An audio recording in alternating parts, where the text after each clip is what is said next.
Welcome sa aming third episode ng Boholan Cebu Adventure. Ngayon, dito tayo sa Oslo. Gumising kami ng 4 a.m. para pumila sa ganitong kahabang pila.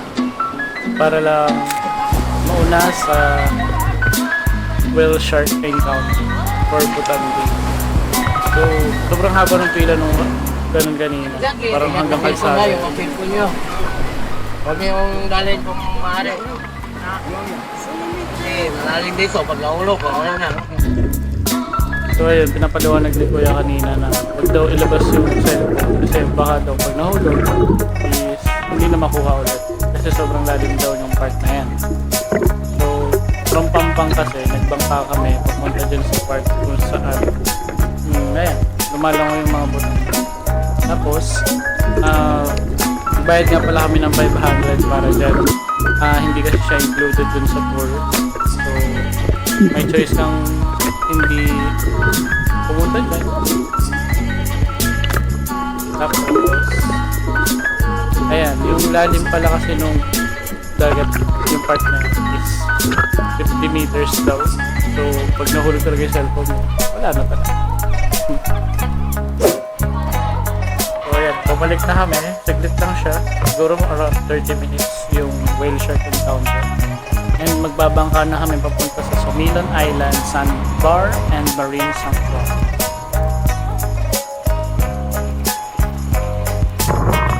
Dito, may option din kayo na pwede kayo mag-snorkeling. Pwede rin kayo mag-libot-libot lang doon sa isla na yun. And magaganda yung mga corals saka yung mga isda na nandyan. Masaya din. Pero maganda rin yung isla na yun. Kasi sobrang ganda ng buhangin. So sulit din kahit na hindi kayo mag-snorkeling. Pero maganda rin kahit na mag-snorkeling. Kasi tignan mo, pwede kayo magpakain ng mga isda. Tapos ayan, gaganda ng isda tsaka mga corals. Masaya. Nagbayad nga pala kami sa tour guide niya na parang 100 per head. Ayan. Tapos siguro mga isang oras kami nag-stay dyan. And then bumalik na kami sa van. Then pumunta kami dito sa anong falls to? Tumalog Falls.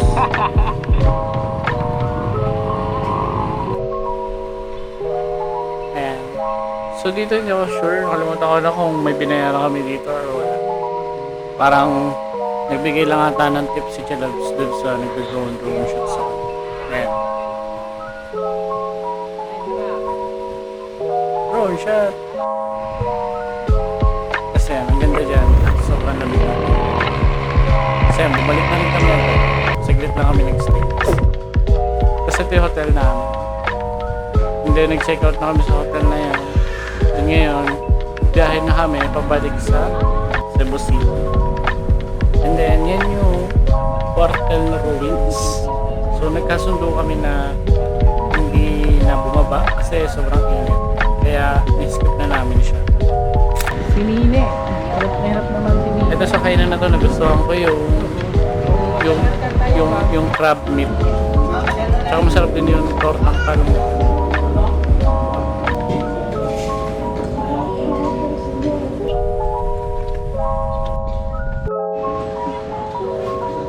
So after kumain, dumiretso na kami sa Simala Shrine.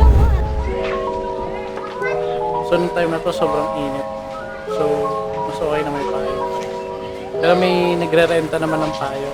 Tapos kanina ko napansin parang may belo na hawak si Chalabs. Ayan. Dito kasi sa loob niyan.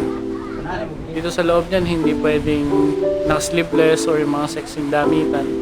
Wala eh. Sagrado tong lugar na to eh. So, pwede ka magrenta ng mga ganyang belo. Tara na tita. Para i-takip mo sa mga kung naka-off shoulder ka. Or kung ano man. Uy, ganda. 20 pesos lang naman siya. Basic na basic.